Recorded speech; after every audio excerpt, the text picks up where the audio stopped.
Proverbs chapter 14 and starting at verse 16. The wise fear the Lord and shun evil, but a fool is hot-headed and yet feels secure. A quick-tempered person does foolish things, and the one who devises evil schemes is hated. The simple inherit folly, but the prudent are crowned with knowledge. Evildoers will bow down in the presence of the good, and the wicked at the gates of the righteous. The poor are shunned even by their neighbours, but the rich have many friends. It's a sin to despise one's neighbour, but blessed is the one who is kind to the needy. Do not those who plot evil go astray, but those who plan what is good find love and faithfulness. All hard work brings a profit, but mere talk leads only to poverty. The wealth of the wise is their crown, but the folly of fools yields folly. A truthful witness saves lives, but a false witness is deceitful. Whoever fears the Lord has a secure fortress, and for their children it will be a refuge. The fear of the Lord is a fountain of life, turning a person from the snares of death. A large population is a king's glory, but without subjects a prince is ruined.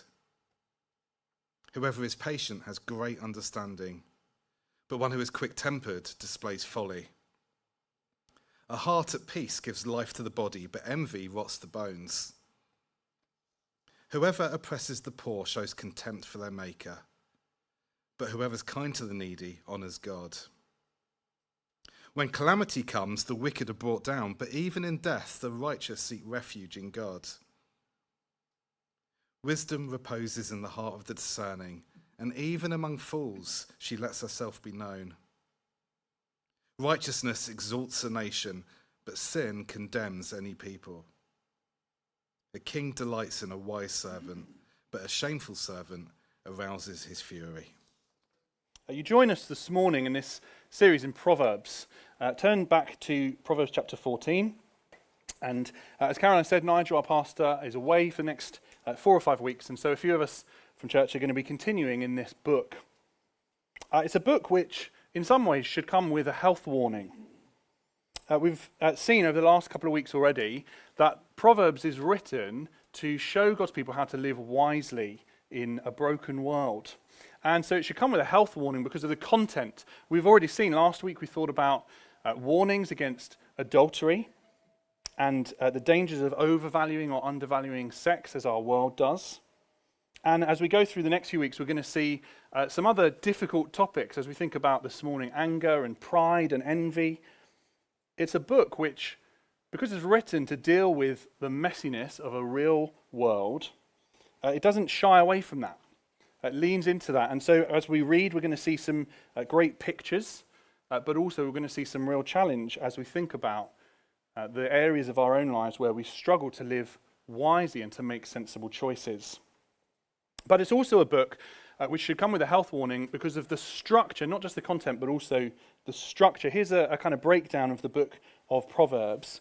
And if you're a new Christian, especially this morning, or perhaps not even a Christian, the book of Proverbs may seem a little odd to you as we make our way through from chapter 10 onwards. Nigel's done a great job so far of looking at the first 9 chapters, which is what we've covered already, the introduction and prologue, and then Solomon gives this invitation to young people to say, come and make wise choices, listen to wisdom, be sensible. But when you get to chapter 10 onwards, the whole structure of Proverbs changes, and maybe you picked that up during the reading. As we read 20 odd verses, and you think to yourself, what is the one thing that the writer of Proverbs is trying to tell me here? Because it seems to be all over the place. He's jumping around, talking about one issue, drops it, talks about another. And that's because the whole of chapter 10 to 29 are these statements, one-off statements that probably weren't written all together but have been collected together as a kind of guidebook to how to live wisely in the world. And because of that, it makes it quite difficult to study and to read. And because of that, there are some problems that arise when you start looking at the book of Proverbs. So this morning, as we make our way into this big section, before we think about anger, which we will get to a little bit later, I think it's worth just pausing and thinking about some of the problems with studying Proverbs. Again, especially if you're a new Christian, because it's going to help us as we wrestle with this book. It's going to help us to understand how we should understand this book, because it's not like other books of the Bible. Here's 3 problems that we have when we come to look at the book of Proverbs. The first is this: some of the Proverbs don't always match our experience. Some of the Proverbs don't match our experience. So have a look at verse 35 of the passage that was read to us, chapter 14. It says, "A king delights in a wise servant, but a shameful servant arouses his fury." And you read that and you hear it and you think, okay, yeah, that sounds sensible, that makes sense. But what if you're an Old Testament Israelite servant and you've been living a life that you think is faithful and wise, you've been doing your best to serve your king well, but your king does not delight in you, and you arouse his fury anyway? What do you do with that? Have I not been living as wise and faithfully as I thought I was? Is this verse a lie? How do I make sense of the Proverbs that don't seem to match the way that my life is going? Maybe we should just throw the whole book out. Well, spoiler alert, we shouldn't. We'll deal with that problem in a moment. That's one of the problems, that don't always match our experience. The second problem is connected, and it's this: some Proverbs seem to contradict each other. So have a look back at chapter 10. Chapter 10 and verse 4. We'll be jumping around a little. I'll try to minimize how much we jump around today, but we'll be jumping a little. Chapter 10 verse 4 says this: "Lazy hands make for poverty, but diligent hands bring wealth."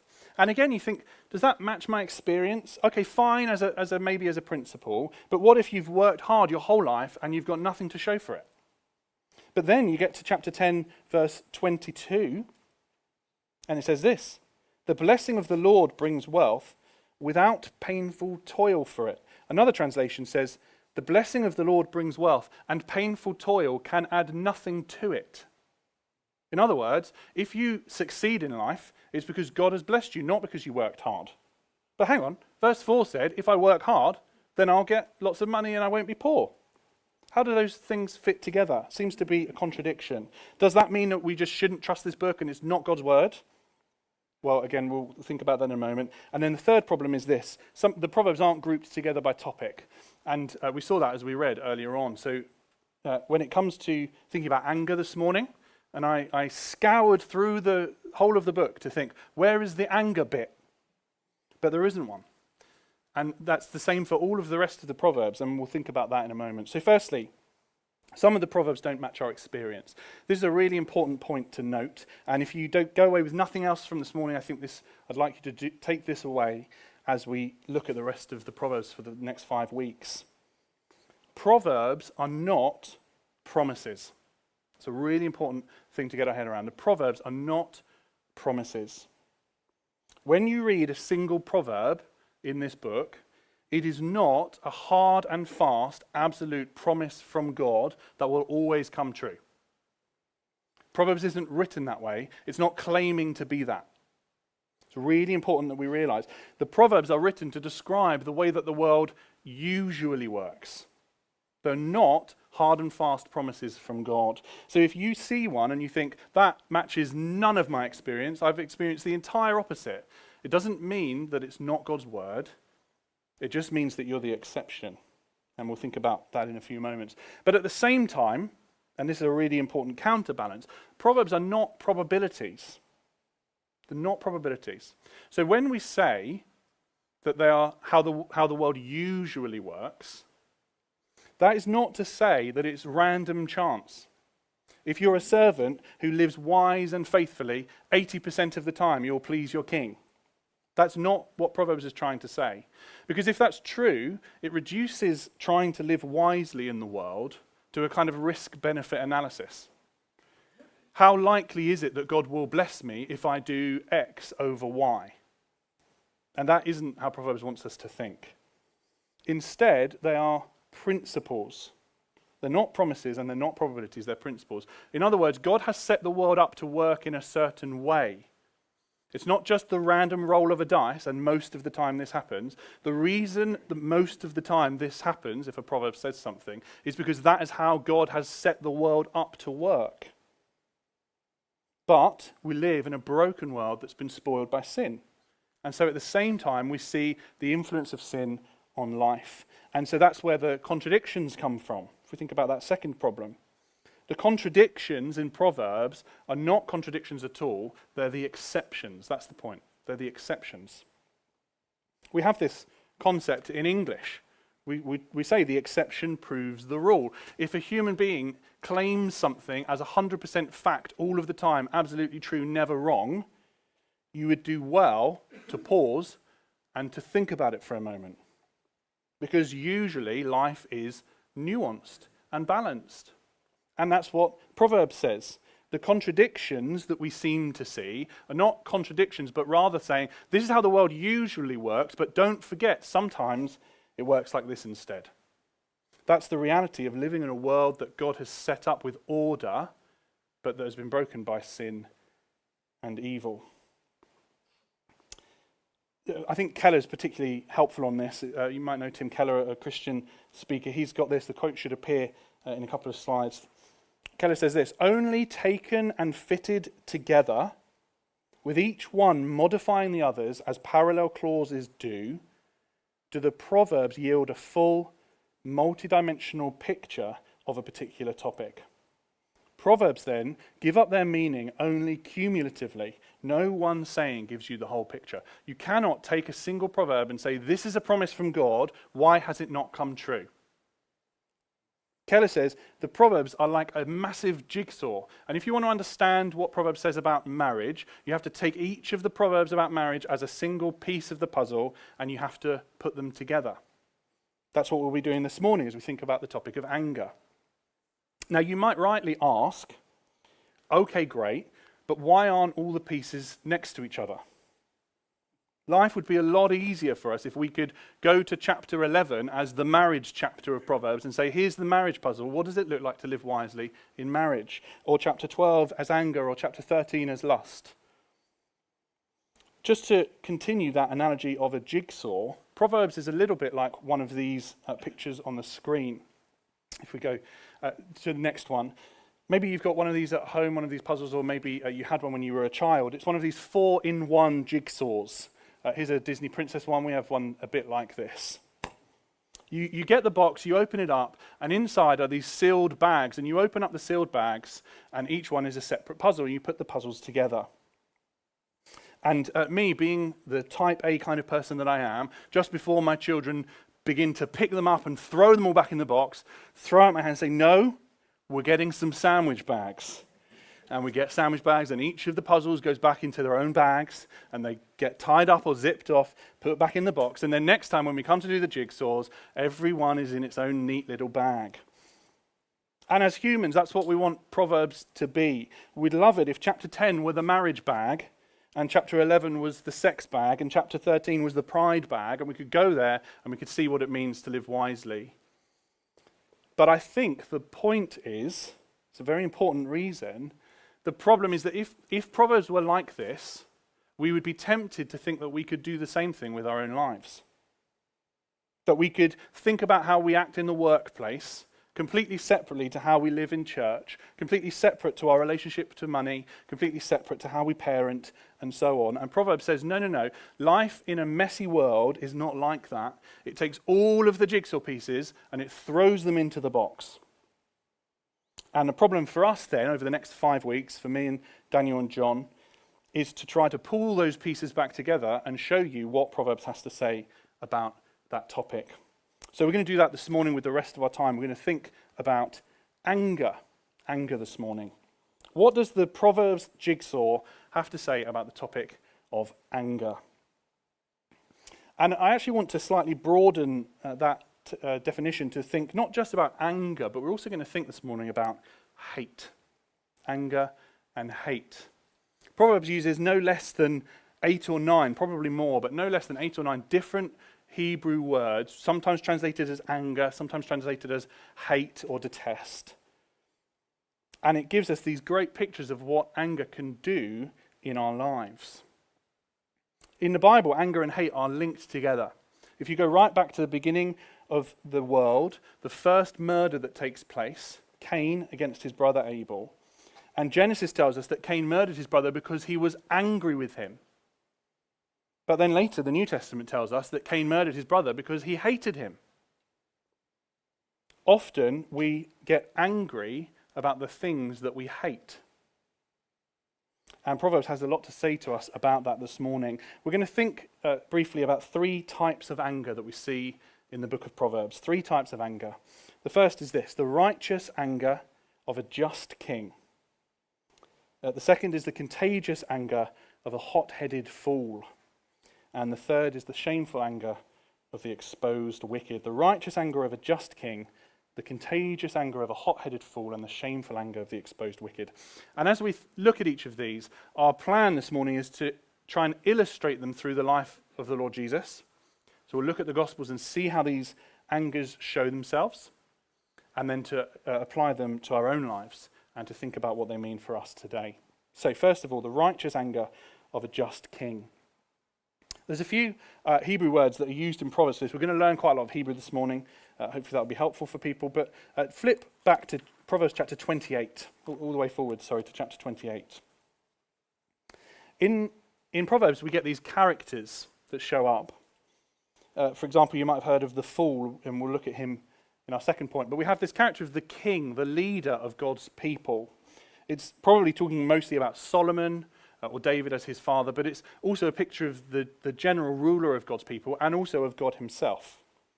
Proverbs 28:16 says this: a tyrannical ruler practices extortion, but one who hates ill-gotten gain will enjoy a long reign. That word hates there, one who hates ill-gotten gain, is the Hebrew word sane. It means a personal impact. In other words, Proverbs says that a king, a good king, sees ill-gotten gain, sees wrongdoing. It's probably talking about people getting ahead in life by oppressing the weak and the needy and the poor, which is a big theme of Proverbs. A king, a righteous king, sees that, and it's like a personal insult to them.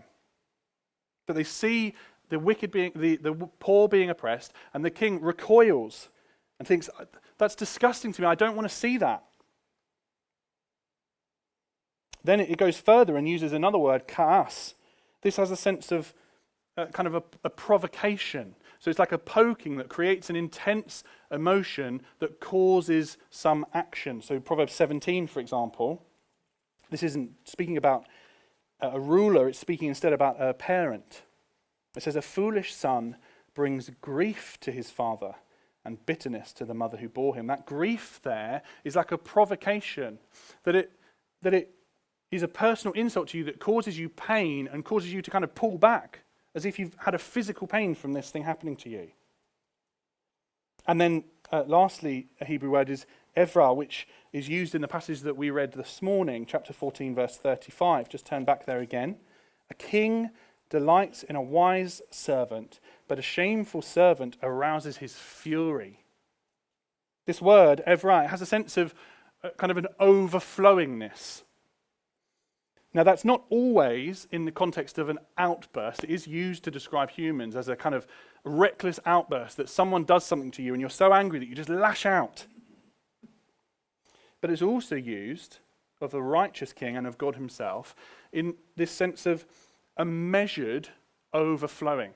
The king's anger, as he watches the poor and the needy being oppressed, as he watches people turning their backs on God, that the king's anger is filled up and filled up and filled up to the brim and then spills over into action. That the king says, enough is enough. I'm going to stop this. I'm going to step in and I'm going to intervene because that is my role as king. Look, if you're someone this morning who says to themselves, I like to think of God as loving and kind and compassionate, but I don't like the idea of God as a God of anger. Proverbs takes issue with that.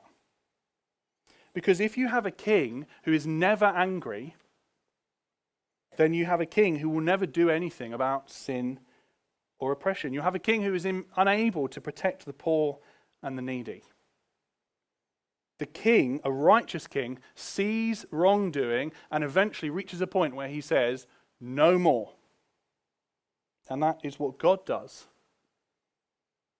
That's what God does with us. If you're here this morning and you're not a Christian, it's really important that you recognize that the way that you are living your life against God provokes him to anger.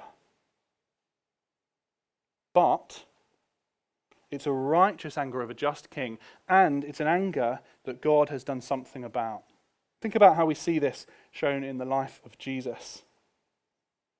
We see this righteous anger of a just king in a number of ways, but in one of the clearest ways, in the cleansing of the temple. Jesus comes into Jerusalem.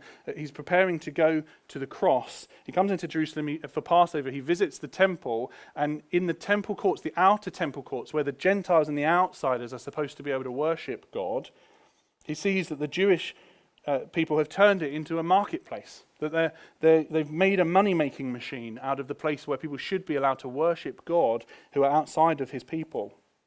And John writes, to those who sold doves, he said, get these out of here. Stop turning my Father's house into a market. His disciples remembered that it was written, zeal for your house will consume me. Do you see? Jesus sees it and he gets to the point of overflowing and he says, enough is enough. Not as an outburst. John tells us that Jesus went and made a 3-line whip. This is a measured, deliberate decision to say, this is enough oppression of my people. Oppression of the weak and the needy.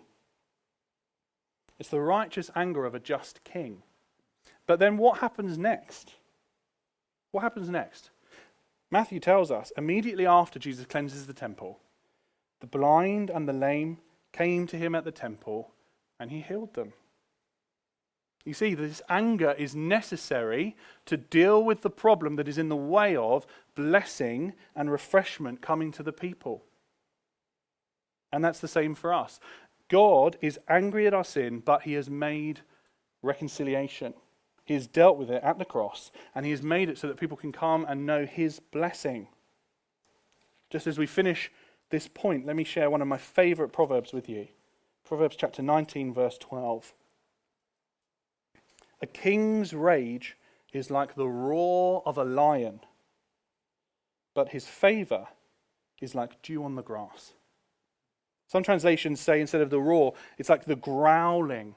In other words, when you stand before the king, when you stand before God and you know your sin, you hear the growl of the lion, the rumbling from inside, and you think to yourself, I am in serious trouble.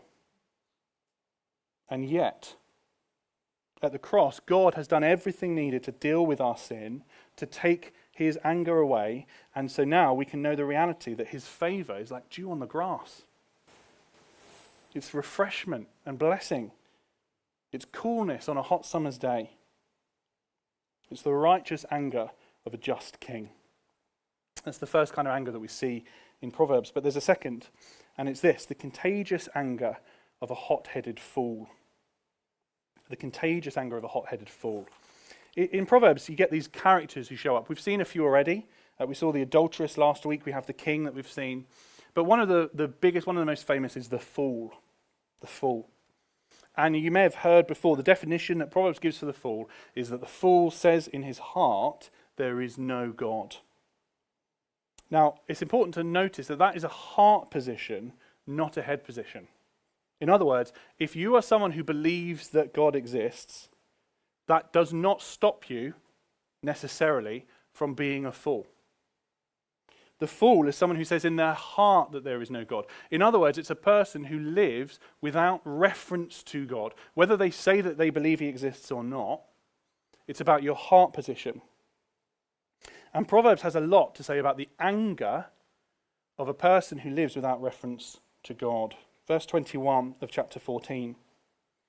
It is a sin to despise one's neighbour, but blessed is the one who is kind to the needy. The word despise there, it's this Hebrew word buzz. It means contempt.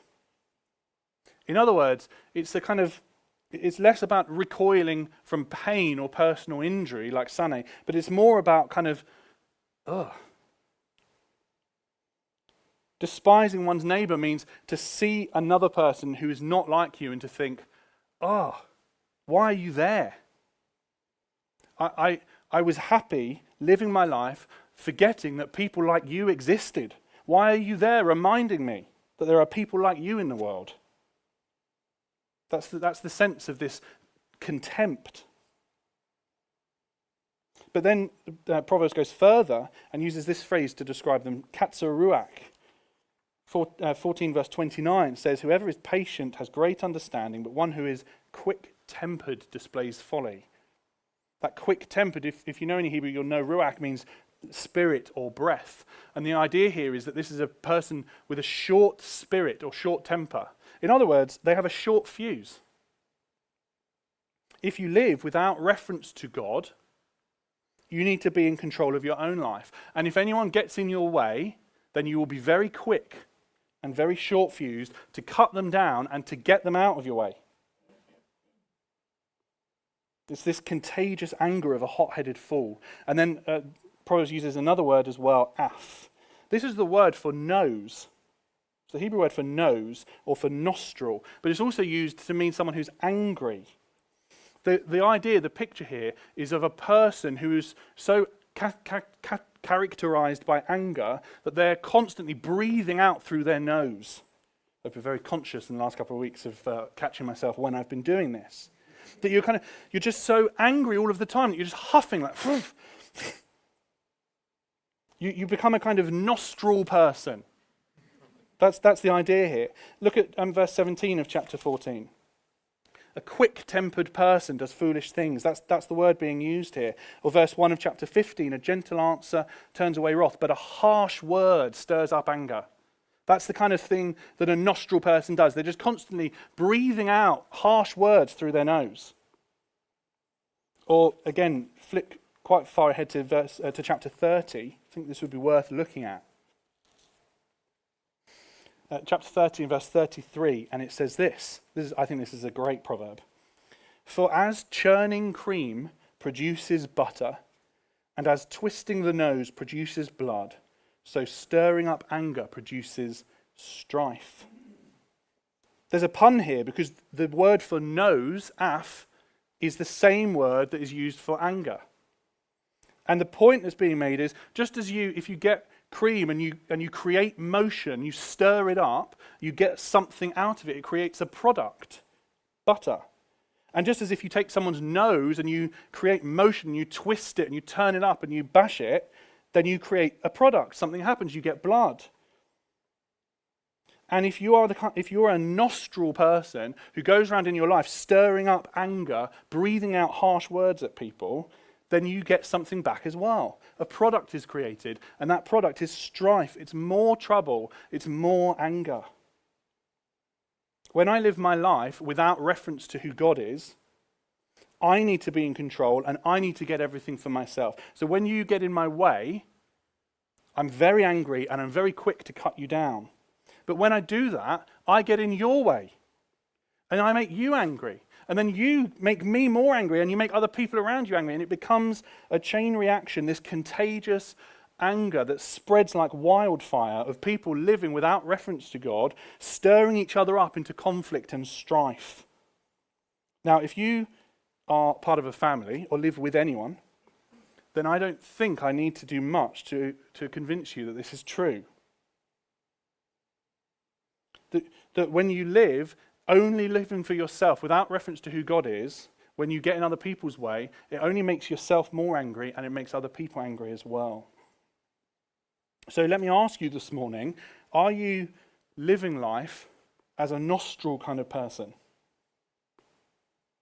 Breathing out harsh words, cutting people down to get them out of your own way, in the way that you relate to your family, to your parents, to your children, to your colleagues. If you are someone who finds that people around you are consistently angry, Proverbs wants to gently ask you, or perhaps not so gently, wants to ask you, is that anger coming from somewhere? Because it's contagious. Do you need to stop and ask yourself, am I living in relation to who God is, or am I putting him out of the picture and trying to run my own life? We see this in the life of Jesus, again illustrated. I think it's illustrated with these two characters, these two disciples called James and John. James and John. They're two of the 12 disciples, and Jesus at one point is traveling throughout the countryside, and he goes into a Samaritan town, and he stops before he gets there. He sends the disciples ahead and says, hey, go into the town and prepare them for me to come. And then James and John and the other disciples come back saying, look, the Samaritans, they don't want to hear from you. They don't want you to come in. They don't want to hear your word. They don't want you to come and heal the people. They're not interested. And James and John say, Jesus, do you want us to call down fire from heaven and burn them to a crisp? Now, that to our ears sounds strange, but to be honest, there's Old Testament precedent for this. That's what happens to Sodom and Gomorrah. It's what happens with Elijah on the Mount Carmel when he calls down fire from heaven to the prophets of Baal. Wouldn't it be so easy for Jesus to say, you know what? Let's do it. What's one Samaritan town? Don't they know who I am? I'm the Son of God. I'm Messiah. If they only accepted me, there would be blessing. It would be like, my favor would be like the dew of the grass for them. And they don't want it. So you know what? Let's do it. Let's get rid. But Jesus doesn't do that. He rebukes them. A gentle word turns away anger. Jesus says, no, we're not going to do that. Later on, when Jesus is in the Garden of Gethsemane and they come to arrest him with swords and spears, and Peter draws his sword and cuts off the ear of the high priest, and Jesus says, no, stop. Don't you think that I could call down legions of angels? Don't you think I could call down fire from heaven to destroy that town? But Jesus says no. He says no. And because he does that, because he says no, and yet is willing to go to the cross to face the anger of a just king, his father, because he does that, that means that we can too. If you're this morning wrestling with anger, if you feel like you're a nostril person, if you're creating strife and anger with those around you, come back to the cross. Leave your anger there. Recognize that God is in control, not you. Stop living like a fool. Leave your anger at the cross and come back to the righteous and just King. And then lastly, last kind of anger that we see in Proverbs as we close is the shameful anger of the exposed wicked. See, Proverbs speaks about the anger of the king against oppression and wickedness and sin. It speaks about this contagious anger of a fool who lives without reference to God, but it also speaks of another kind of anger with this character or this group of characters called the wicked. In Proverbs, the wicked is not like the fool. The fool is the person who lives without reference to God at all, as if God doesn't exist. I want to live my life without him there. The wicked live their life in relation to God, but they live in conflict with him. They live antagonistically against him. They say, yeah, I think there is a God, but I don't want him. I want him out of the picture. I'm going to go for him. I hate what God stands for, and I hate what God's people stand for. And Proverbs shows us that. Have a look at chapter 29 and verse 10. The bloodthirsty hate a person of integrity and seek to kill the upright. The bloodthirsty hate a person of integrity. The word here is sane. We've seen this word. It's the same word that is often used of the king or of God. It's this personal insult. In other words, when God, the king, sees injustice, it's a personal insult to him. But when wicked see God's people living right, in the same way, that's a kind of personal insult to them. They see it and they think, I don't want you to do that. I don't want to see God's people live in God's way. Later on, in verse 27, we see this word, toeba. The righteous detest the dishonest. The wicked detest the upright. This word toeba means morally disgusting. If you were reading a KJV, it would be translated as abomination. It appears in Leviticus again and again. These are the things that are abomination to God. And when the righteous king sees oppression and the poor and the weak and the needy being trodden on, when he sees people turning their back on God, that is an abomination to him. But equally, when the wicked see God's people living, it's abomination. They see it, they think, that is disgusting. It's disgusting that you live like that. I hate that you think you shouldn't have sex before marriage. I hate that you think it's not okay to fudge the numbers at work. Why do people hate that? Why do the wicked hate the upright? It's because it exposes them for being wicked. We've seen this in the life of Jesus. John chapter 1 verse 5. The light shines in the darkness, and the darkness has not overcome it. It's talking about Jesus coming into the world, and John says when Jesus comes into the world, it's light, but the people living in wickedness, it's like darkness. And then later, Jesus says to Nicodemus, everyone who does evil hates the light and will not come into the light for fear that their deeds will be exposed. See what Jesus is saying? He's saying wicked people hate it when people live God's way because it shows them up for who they really are. They don't want to be in the light. They don't want to have their wicked deeds exposed. They want everyone else around them to turn their backs on God as well so that they're not shown up for who they are. And when Jesus, during his life, taught, this is how people responded to him. At one point, Jesus is teaching the people, and he calls himself the I Am, and people pick up stones to throw at him and to kill him. And then later on, in the last week of Jesus' life again, Jesus is telling this story to the crowds. He tells them the story of these tenants. Jesus says there was a righteous king, and he had a vineyard, and he left some people in charge of it to tend it, to look after it, and to send him his money. And the time came for the money to come, and this just king sent a messenger to collect the money, and the people said, no, you can't have it. They sent him away. The king sent messenger again, and messenger after messenger, but the people there ignored the messengers, kicked them, beat them up, sent them away. Eventually, the king says, I will send my son. He is a representative of me. He is a just king, a just prince underneath me. The people ignore him, they beat him up, and then they kill him. And then Jesus says, will that just king not come in righteous anger? Is he not going to come in righteous anger? But after Jesus explains that story, Luke interprets the reaction of the crowd for us. And this is what he says. The teachers of the law and the chief priests looked for a way to arrest him immediately because they knew he had spoken this parable against them. It's not just that they can't understand what Jesus is saying. They know, they hear Jesus' words and they think, that's about us. Quick. Our deeds are going to be exposed. The light is coming into the darkness. People are going to know that we are the wicked ones. But instead of coming to Jesus as the just king and saying, I'm going to come into the light and I leave my anger there, Jesus, please forgive me, they look for a way to get rid of him. They want to snuff out the light. It's the shameful anger of the exposed wicked. And there's two quick applications for us this morning on that point as we close. The first is this. If you are seeking to live a faithful and upright life and you're finding that people hate you for it, don't be surprised. Proverbs says that is the way of the world. It's the way of the world. That is how the world usually works.